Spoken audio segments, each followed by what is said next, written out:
Assalamualaikum warahmatullahi wabarakatuh. Selamat pagi anak-anak. Mudah-mudahan kabarnya baik-baik saja ya. Meskipun kita belum bisa bertatap muka dalam kegiatan belajar, tapi mudah-mudahan kalian tetap semangat ya dalam mengikuti pembelajaran 1 tahun ke depan. Kita berdoa saja mudah-mudahan pandemi ini segera berakhir dan kita bisa belajar secara tatap muka. Terlebih dahulu Bapak minta izin untuk memperkenalkan diri. Nama Bapak Yus Bahtiar. Bapak di SMP Pasundan ini mengajar IPS, Ilmu Pengetahuan Sosial. Untuk kali ini kelas 7 ya. Mungkin Bapak belum mengenal kalian, tapi nanti kalau kalian bertemu di mana saja, tolong kalian sapa Bapak ya. Jadi supaya kita bisa saling mengenal. Oke, seperti itu. Selanjutnya, dengan segala keterbatasan yang kita miliki, pembelajaran ini justru jadikanlah sebagai motivasi kalian untuk lebih giat belajar. Jangan sampai karena keterbatasan yang kita miliki ini kalian menjadi anak yang malas gitu ya, anak yang malas melakukan pembelajaran. Tetapi buktikan bahwa dengan segala keterbatasan yang kita miliki, kita bisa untuk melakukan pembelajaran ini dengan sebaik-baiknya. Oke, dan seperti itu. Sebelum kita melaksanakan pembelajaran, tentu akan lebih baik kita untuk berdoa. Mudah-mudahan pembelajaran ini menjadi amal soleh buat kita semua ya. Jadi memiliki nilai ibadah. Nah, untuk kegiatan berdoa, Bapak persilahkan.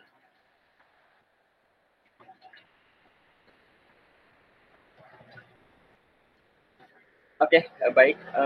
Bapak kira cukup berdoanya. Nah, sekarang Bapak mau memberikan sedikit motivasi. Sebetulnya kemarin hanya ini sebagai ulasan ketika MPLS. Kalian harus memiliki sebuah mimpi. Nah, dari sebuah mimpi tersebut, maka kalian akan memiliki sebuah harapan. Jadi misalkan gini, kalian bercita-cita ingin menjadi sebuah dokter. Nah, nanti dari cita-cita tersebut ada sebuah harapan. Kelak kalian akan menjadi seorang dokter. Nah, tapi tolong mimpi tersebut jangan dijadikan hanya sebagai angan-angan. Tolong wujudkan dalam bentuk nyata atau konkretnya seperti itu. Dengan cara apa? Contohnya misalkan kalian dengan giat belajar, nah, seperti itu. Kalau ingin yang menjadi tentara, misalkan selain rajin belajar, misalkan rajin berolahraga, itu merupakan bukti konkretnya. Nah, karena mimpi yang paling indah itu adalah bukan mimpi ketika tidur, tetapi ketika mimpi ini menjadi sebuah kenyataan. Contohnya misalkan gini, kalau kalian memiliki cita-cita jadi seorang tentara, kalau hanya sekedar mimpi, itu tidak akan menjadi terasa nikmatnya. Tetapi kalau kalian misalkan benar-benar menjadi seorang tentara, maka itulah mimpi yang menjadi sebuah kenyataan. Karena anak-anak yang Bapak cintai, karena banyak hal-hal yang terjadi justru dari sebuah mimpi. Contoh misalkan pesawat terbang. Nah, sejauh sebelum ditemukannya pesawat terbang dan helikopter, Leonardo da Vinci pernah menyatakan bahwa atau memiliki keyakinan bahwa suatu saat nanti manusia ini bisa terbang. Nah, orang yang berada pada zamannya tersebut mencemooh, masa manusia itu bisa terbang? Coba, kenapa kamu berpikiran seperti itu? Nah, Leonardo da Vinci menjawab, aku meyakini bahwa suatu saat manusia itu bisa terbang karena manusia ini diberikan oleh Tuhan itu adalah sebuah akal dan pikiran. dan akhirnya memang terbukti. Nah, itu adalah konsep pemikiran dari Leonardo da Vinci. Maka terlahirlah sebuah pesawat terbang. Nah, itu adalah dasarnya adalah dari sebuah mimpi. Nah, perahu juga ya, perahu. Kan orang dulu bagaimana orang itu bisa berjalan di atas air. Nah, sekarang kan orang bisa berjalan di atas air ya dengan menggunakan perahu. Nah, itu semua berawal dari sebuah mimpi. Jadi tolong kalian harus memiliki sebuah mimpi, tapi mimpi itu tolong wujudkan dalam bentuk nyata, konkret. Dengan cara apa? Untuk saat ini kalian mungkin dengan cara rajin belajar. Nah, mungkin seperti itu ya. Oke. Mungkin itu saja motivasi yang Bapak berikan untuk pertemuan pertama ini. Selanjutnya kita akan masuk ke materi. Nah, kali ini kita akan belajar tentang letak suatu wilayah. Nah, tentu saja letak Indonesia. Nah, letak Indonesia itu dapat dilihat dari 3. Ya. Yang pertama, letak secara astronomis. Yang kedua, letak secara geografis. Yang ketiga, letak secara geologis. Nah, apa saja itu nanti kita akan bahas satu persatu. Apa itu letak astronomis, apa itu letak geografis, dan apa itu letak geologis. Nah, mungkin ketika waktu kalian di SD, kalian pernah melihat peta ya, peta atau globe. Nah, globe. Nah, dengan melihat peta, kalian bisa melihat letak suatu wilayah. Misalkan, letak kota Bandung ada di mana? Nah, seperti itu. Letak kota Jakarta, letak Surabaya. Nah, mungkin kalian bisa melihat dengan peta atau globe. Tetapi anak-anak, bentuk permukaan bumi ini tidak seperti yang ada di peta. Nah, setiap daerah itu memiliki kondisi alam yang berbeda-beda. Contohnya misalkan di daerah Jawa. Nah, daerah Jawa itu kan kebanyakan dataran rendah. Dataran rendah itu kan terus juga hutannya subur. Terus untuk daerah Sumatera, misalkan daerah Sumatera letaknya seperti apa. Jadi nanti kita akan belajar letak suatu wilayah itu perbedaannya kondisi alamnya seperti apa, maka hasil alamnya pun berbeda-beda. Contohnya misalkan NTT Nusa Tenggara Timur kan berbeda dengan Jawa ya. Kalau NTT ini tandus di antara wilayah Indonesia yang ada gurunnya itu adalah NTT Nusa Tenggara Timur. Nah, seperti itu. Baik. Bapak izin untuk share PPT ya. Nanti kita akan belajar melalui PPT ini. Sebentar.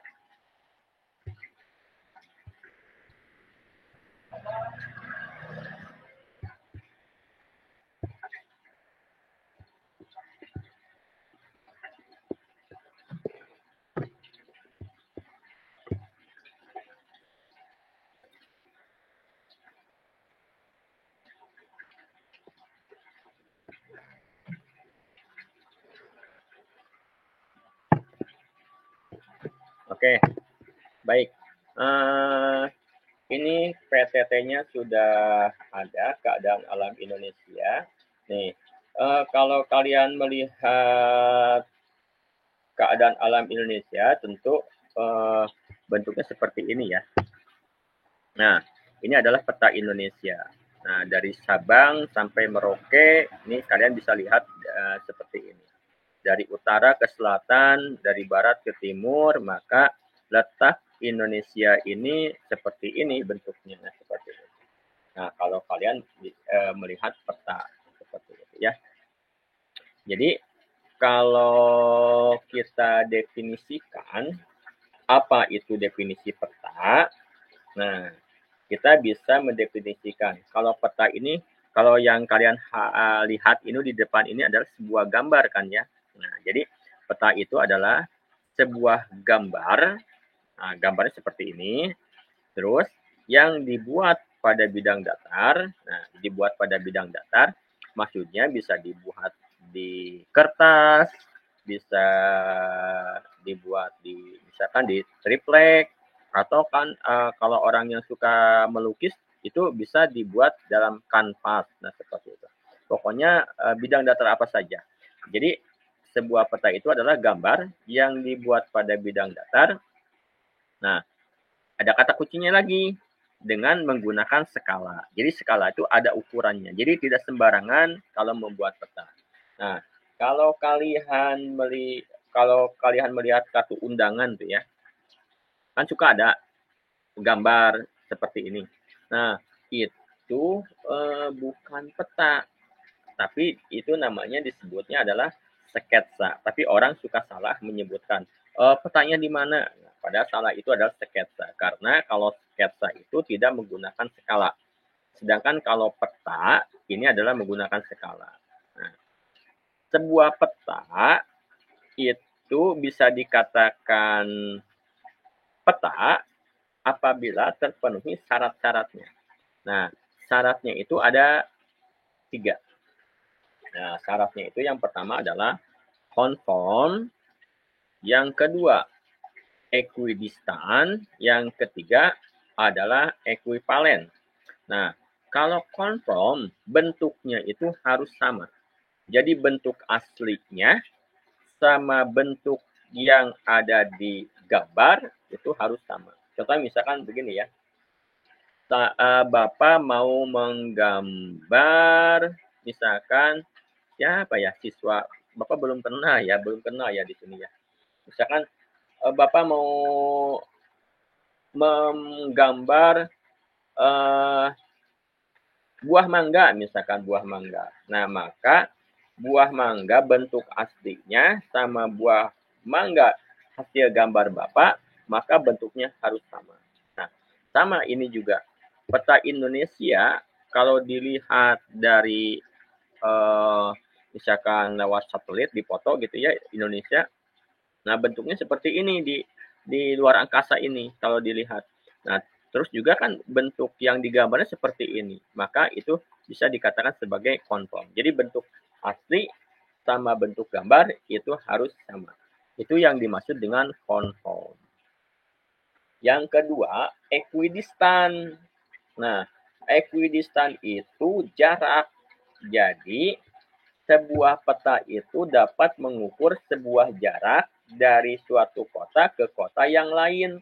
Misalkan dari Jakarta mau ke Bandung atau misalkan ke Yogyakarta atau kemana saja, maka dengan sebuah peta itu dapat diukur jaraknya. Jadi kita tidak usah mengukur langsung gitu ya, misalkan diukur susah gitu. Tapi dengan menggunakan sebuah peta kita dapat mengukur jarak suatu titik ke titik yang lainnya. Contohnya misalkan dari Jakarta misalkan ke Bandung. Itu bisa diukur. Nah, kita ukur di peta itu jaraknya berapa, nanti dikalikan dengan skala.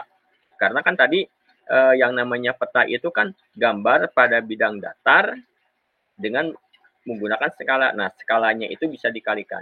Jadi jarak di peta nanti dikalikan dengan skalanya, maka keluarlah hasil jarak yang sebenarnya. Nah, seperti itu. Misalkan dari Cianjur ke Bandung. Berapa senti itu? Ternyata hasil dihitung ternyata 60 km. Nah, itu jarak yang sebenarnya. Nah, seperti itu. Nah, itulah yang disebut dengan equidistant. Yang ketiga adalah ekuivalen. Kalau ekuivalen itu luas. Jadi misalkan di sini nih, luas Indonesia atau luas misalkan Sumatera, luas Kalimantan, luas Papua, luas Jawa Barat. Nah, ini luasnya dapat diukur sama seperti jarak tadi. Jadi luas suatu wilayah dapat diukur juga dengan menggunakan sebuah peta. Nah, seperti itu. Nah, itulah mungkin syarat dari sebuah peta. Jadi ada 3 ya. Ada konform, ada ekuidistan, dan ada ekuivalen. Nah, seperti itu. Selanjutnya, oke.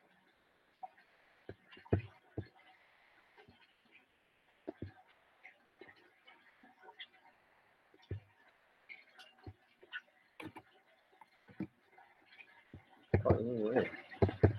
Oke, selanjutnya, gimana ini ya? Nah, selanjutnya komponen peta. Nah, komponen peta itu ada judul peta. Oke, selanjutnya komponen peta itu ada judul peta, ada skala peta, ada orientasi, ada simbol, ada garis koordinat, ada insert. Nah, komponen-komponen peta itu harus ada seperti ini. Nah, contoh kita misalkan kita contohkan pada peta Jawa Timur. Baik, ini. Nih, Bapak contohkan ya di sini. Nih, mana yang namanya judul tuh? Kan ada judulnya sebelah atas. Itu judulnya adalah Provinsi Jawa Timur. Nah, itu merupakan judul sebuah peta. Yang kedua, ada skala peta. Skala pada umumnya itu berupa angka. Tetapi ada juga bentuk lain. Tetapi pada umumnya dalam sebuah peta itu dengan menggunakan skala angka. Misalkan 1 berbanding 2.500.000 misalkan. 1 berbanding 4 juta misalkan seperti itu. Gimana? Tergantung gambarnya. Nah, kalau misalkan kita membuat peta dunia, pasti itu skalanya lebih besar. Karena supaya dimuat dalam kertas, maka dengan menggunakan skala yang lebih besar. Kita tidak mungkin menggambar dengan skala yang kecil.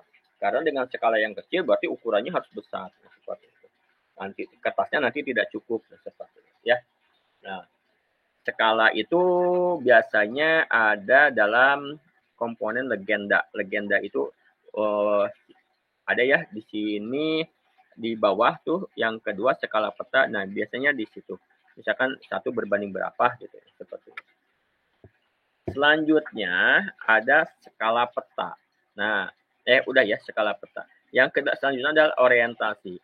Orientasi ini biasanya bisa kalian lihat sebagai arah mata angin.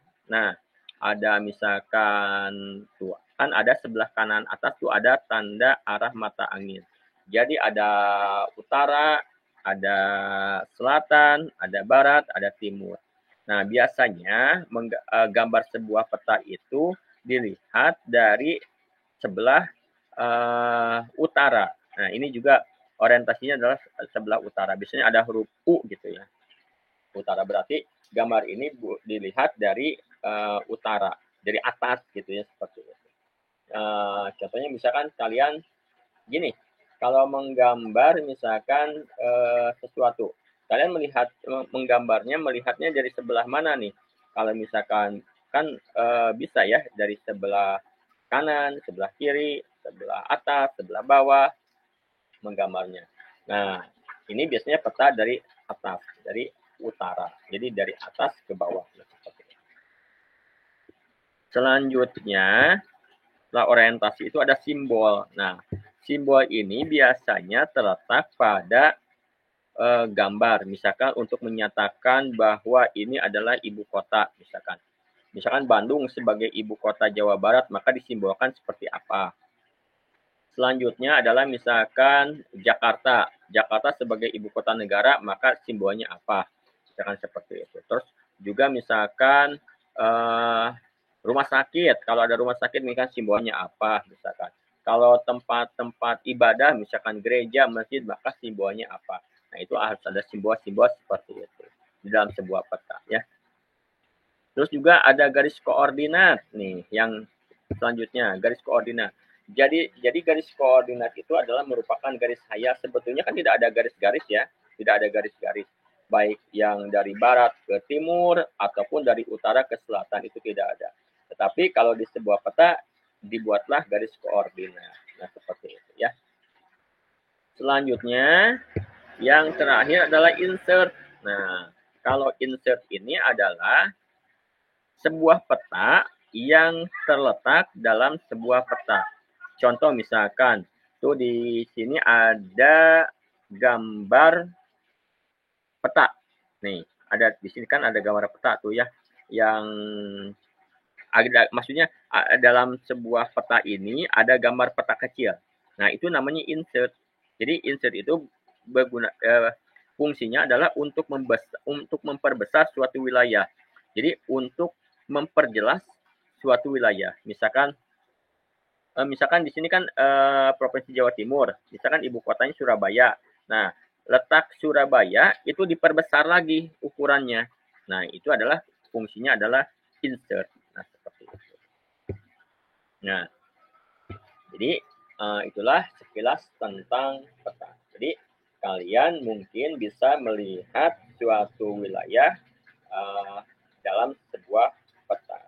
Nah, jadi peta itu Bapak simpulkan kembali bahwa peta itu adalah sebuah gambar yang dibuat pada bidang datar dengan menggunakan skala. Nah, seperti itu. Itu adalah sebuah peta ya.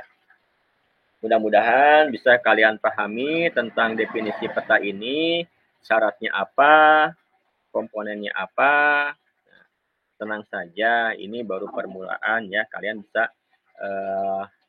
kalau ada yang kurang dimengerti bisa tanyakan ke Bapak. Nah, seperti itu. Selanjutnya, kalian dapat melihat suatu wilayah itu dari globe. Nah, ini globe. Jadi kalau globe ini merupakan model tiruan bentuk muka bumi.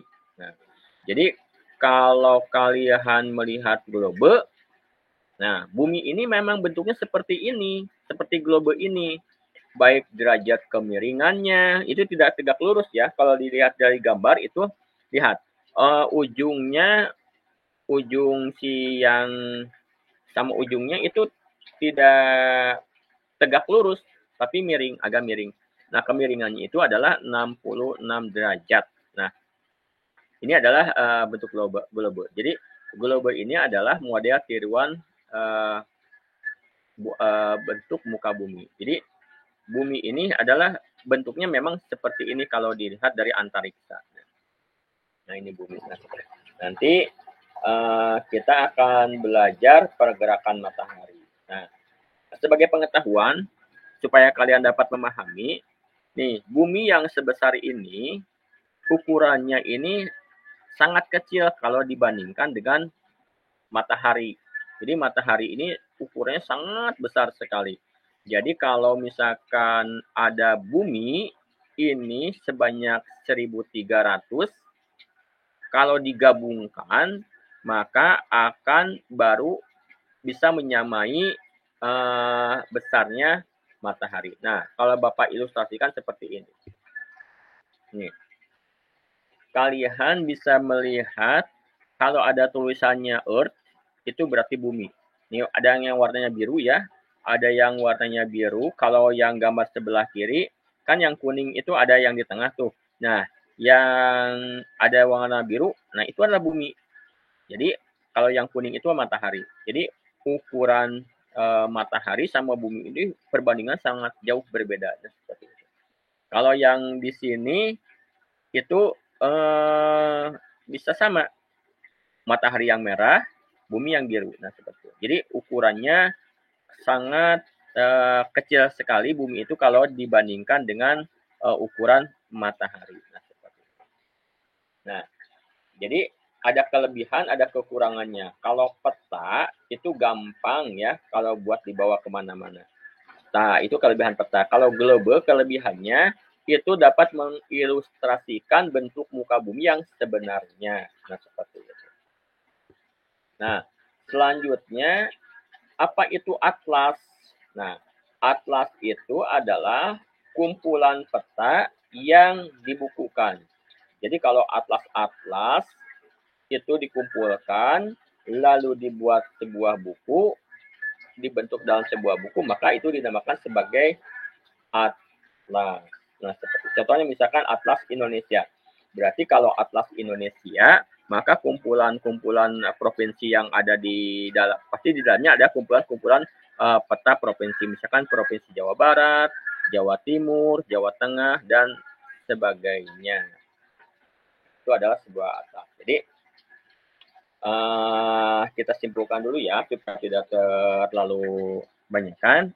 Jadi, peta, jadi letak suatu, kalian kalau mau melihat letak suatu wilayah itu bisa, yang pertama bisa dengan menggunakan peta, yang kedua bisa melihat dengan menggunakan globe, yang ketiga dapat menggunakan atlas. Nah, seperti itu ya. Nah, selanjutnya, lalu apa letak Indonesia itu secara astronomis, apa letak Indonesia secara geografis, apa letak Indonesia secara geologis. Nah, kita akan bahas satu persatu. Nah, ini mungkin ya. Jadi kita akan lalu timbullah pertanyaan. Letak suatu daerah bisa dilihat secara astronomis, geografis, dan geologis. Apa saja? Nah, ini pertemuan kali ini hanya sebuah pengenalan saja. Nanti kita akan bahas lebih dalamnya lagi pada pertemuan selanjutnya. Jadi letak suatu daerah itu bisa dilihat secara astronomis. Jadi kalau astronomis itu adalah letak suatu daerah dilihat dari garis lintang dan garis bujur. Nah, itu adalah letak astronomis. Nah, kalau letak geografis itu adalah letak suatu daerah yang sebenarnya pada bola dunia. Nah, jadi misalkan letak Indonesia, misalkan letak secara geografis. Jadi letak Indonesia yang sebenarnya pada dunia ini sebelah mana? Misalkan letak Indonesia itu di antara 2 samudra dan 2 benua misalkan. Nah, seperti itu. Juga bisa kalian misalkan Indonesia sebelah utara berbatasan dengan negara mana, sebelah selatan berbatasan dengan negara mana, sebelah barat berbatasan dengan apa, sebelah timur berbatasan dengan apa. Itu adalah letak secara geografis. Nah, letak geografis, kalau geologis, kalau geologis itu letak suatu wilayah berdasarkan jenis batuan. Nah, seperti itu ya. Nah, baik. Ini adalah letak Indonesia. Nah, tadi letak Indonesia itu secara astronomis. Nah, letak astronomis ini adalah letak Indonesia tadi ya sudah dikumpulkan letak Indonesia berdasarkan garis lintang dan garis bujur. Jadi kalau garis lintang itu garis yang melintang dari barat ke timur. Tapi kalau garis bujur itu adalah garis yang vertikal dari utara ke selatan. Nah, nih kilas aja ini ya, nanti kita bahas lagi secara mendalamnya pada pertemuan berikutnya. Nih, kalau letak astronomis Indonesia itu 6 derajat lintang utara, 11 derajat lintang selatan, 95 bujur timur, 141 bujur timur. Oh, Bapak kenapa di situ bujur timur kok nggak ada baratnya? Nah, nanti kita bahas secara mendalam. Ini secara sekilas aja dulu ya, supaya kalian memahami. Supaya kalian tidak kebanyakan materi. Nah, jadi ini pahami saja seperti ini dulu ya.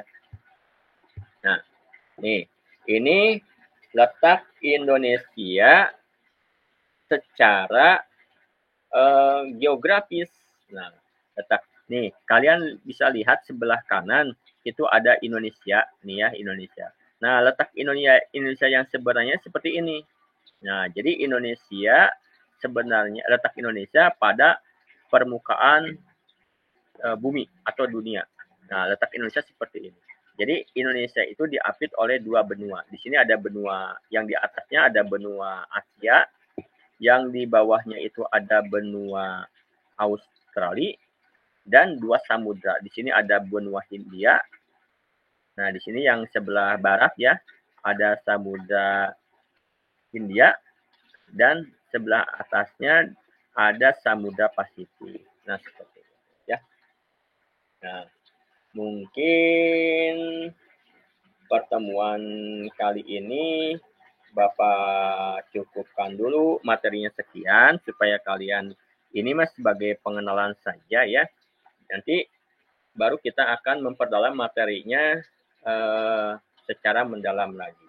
Nah, baik, jadi kita simpulkan pertemuan kali ini hanya sekilas saja materinya. Yang pertama, letak suatu wilayah. Nah, letak suatu wilayah kita belajar tentang letak suatu wilayah, tentunya letak wilayah Indonesia. Nah, kalian bisa melihat letak suatu wilayah itu bisa dilihat melalui peta, bisa melalui globe. Tapi peta dan globe itu tidak mencerminkan letak aslinya ya, cuman letak suatu wilayah. Tapi kan kalau pada kenyataannya kan suatu wilayah itu ada reliefnya ya, ada lembah, ada gunung, ada sebagainya.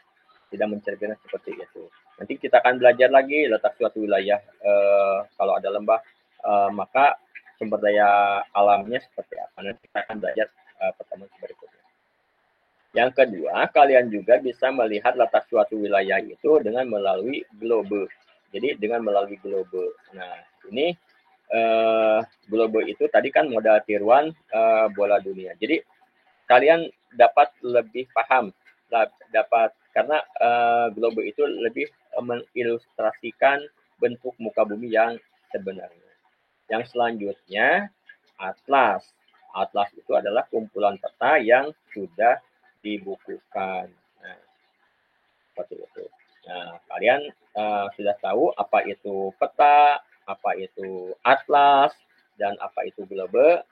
Nanti kalian juga akan belajar letak suatu wilayah secara astronomis, secara geografis, dan secara geologis.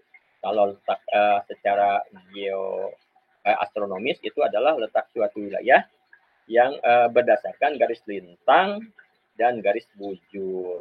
Nah, yang kedua, letak suatu wilayah secara geografis, yaitu adalah letak suatu wilayah yang sebenarnya. Misalkan Indonesia, letak Indonesia yang sebenarnya pada bola dunia, nah kalian bisa melihat dengan menggunakan globe. Nah, itu lebih mudah lagi kalau menggunakan globe. Kalian sudah bisa menebak, nah seperti itu. Nah, terus juga letak Indonesia secara geologis. Kalau geologis itu kita melihat suatu wilayah itu berdasarkan jenis batuan yang ada di wilayah tersebut. Nah, mungkin pertemuan kali ini Bapak cukupkan sekian untuk mengilustrasikan